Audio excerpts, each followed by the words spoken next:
नहमदुहु व नुसल्ली अला रसूलिल करीम अम्मा बाद अऊज़ु बिल्लाहि मिनश शैतानिर रजीम बिस्मिल्लाहिर रहमानिर रहीम। अस्सलाम वालेकुम।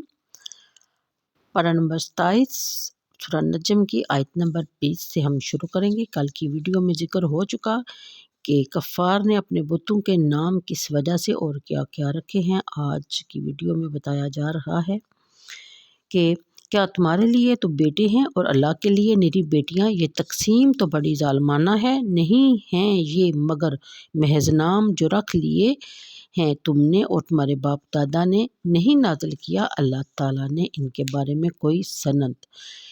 नहीं पैरवी कर रहे ये लोग मगर गुमान की और जिससे इनके नफ्स चाहते हैं। हालांकि आ गई है इनके पास इनके रब की तरफ से हदायत। क्या इंसान को हर वो चीज़ मिल जाती है जिसकी वो तमन्ना करता है?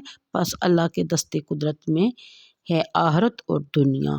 और कितने फरिश्ते हैं आसमानों में जिनकी शफाअत किसी के काम नहीं आ सकती मगर इसके बाद कि अल्लाह ताला इज़्न दे जिसके लिए चाहे और पसंद फरमाए।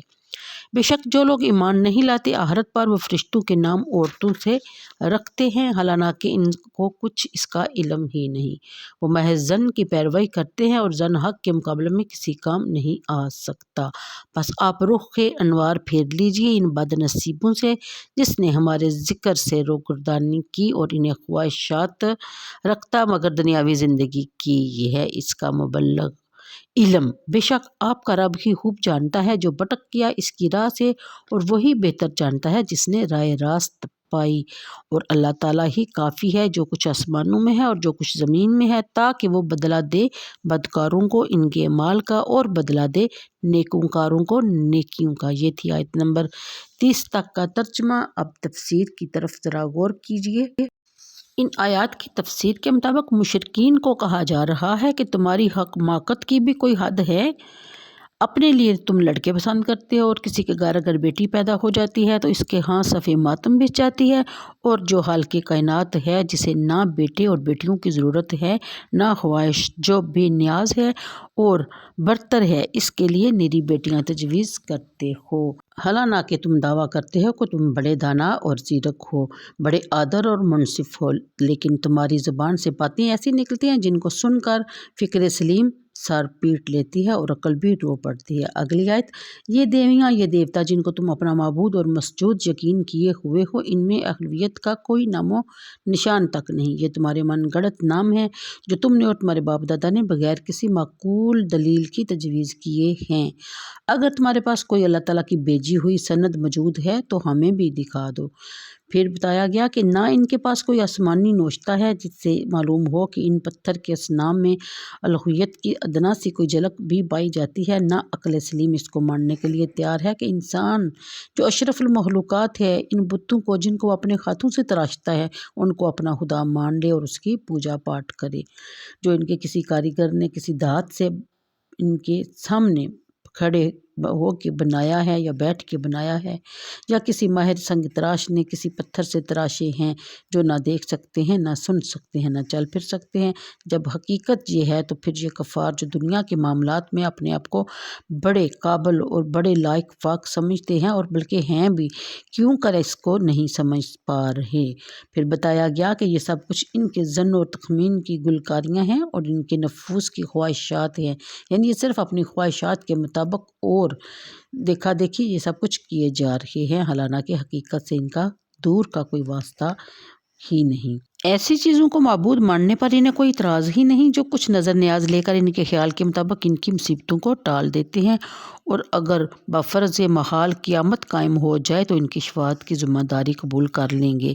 ऐसे खुदाओं को वो मानने के लिए तैयार हैं और इनके लिए कुर्बानी के जानवर ज़बह करने के लिए तैयार हैं। लेकिन ऐसे खुदा को मानना जो अहकाम सादर करे ऐसे अहकाम जो इनकी दुनियावी मफाद को नुकसान पहुँचाने का सबब बन सकते हैं ऐसे अहकाम जो उनकी बसाती ऐशो तुर्ब को उल्टने का मौजब बन सकते हैं جو ان کی آزادی پر قدغن لگا دیتے ہیں، ایسے خدا کی خدائی وہ تسلیم کرنے کے لیے ہرگز تیار نہیں۔ حقیقت میں وہ ان بتوں کے پجاری نہیں بلکہ اپنی خواہشات نفس کے پرستار ہیں۔ ایسے لوگوں سے یہ توقع عبث ہے کہ وہ عقل اور خرد سے صحیح کام لیں گے اور اللہ کے رسولوں کی دعوت کو غور سے سنیں گے۔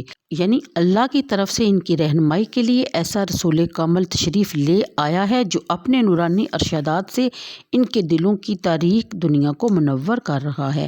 ان کے پاس قرآن جیسی کامل کتاب بھی ہے، لیکن یہ بد نصیب اللہ کی بھیجی ہوئی ہدایت کو درخوار اتنا نہیں سمجھتے اور ذلیل خواہشات کی دلدل میں دنستے چلے جا رہے ہیں۔ آیت میں الخدا سے مراد یا تو حضور نبی کریم صلی اللہ علیہ وسلم کی ذات بابرکات ہے یا اس سے مراد قرآن مجید ہے۔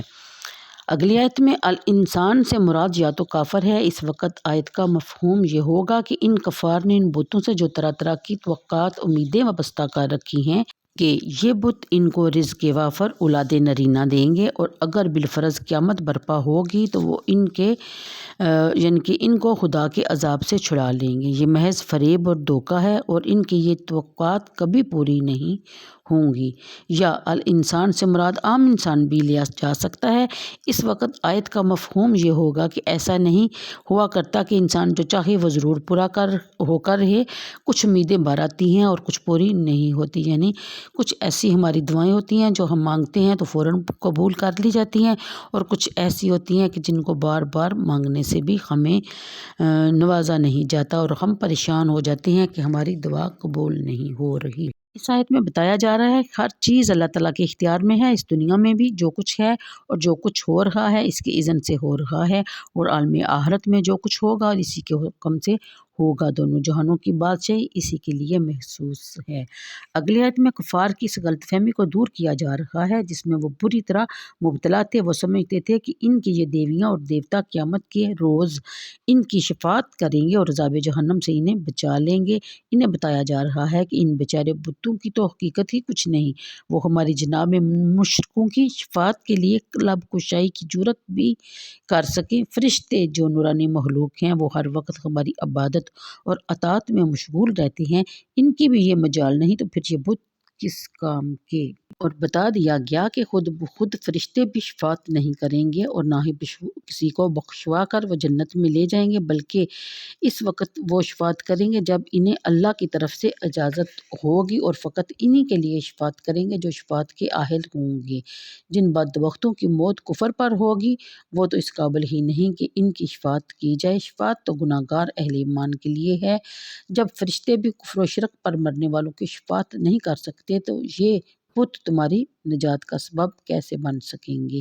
پھر بتایا گیا کہ جو لوگ فرشتوں کو مونس خیال کرتے ہیں اور انہیں خدا کی بیٹیاں بنائے ہوئے ہیں اور ان کے لیے ان کی پوجا پاٹ میں لگے رہتے ہیں اور ان سے طرح طرح کی توقعات وابستہ کیے ہوئے ہیں، ان کی ان لغزشوں اور غلطیوں کا ایک ہی سبب ہے کہ وہ قیامت کے وقوع پر ایمان نہیں رکھتے اور اپنی خواہشات نفسانی پوری کرنے میں بتوں کی پوجا کر رہے ہیں۔ یعنی جس طرح ان کا دل چاہتا ہے وہ اس طرح بتوں کی پوجا کرتے ہیں، اللہ اور اس کے کلام سے ان کا کوئی واسطہ نہیں۔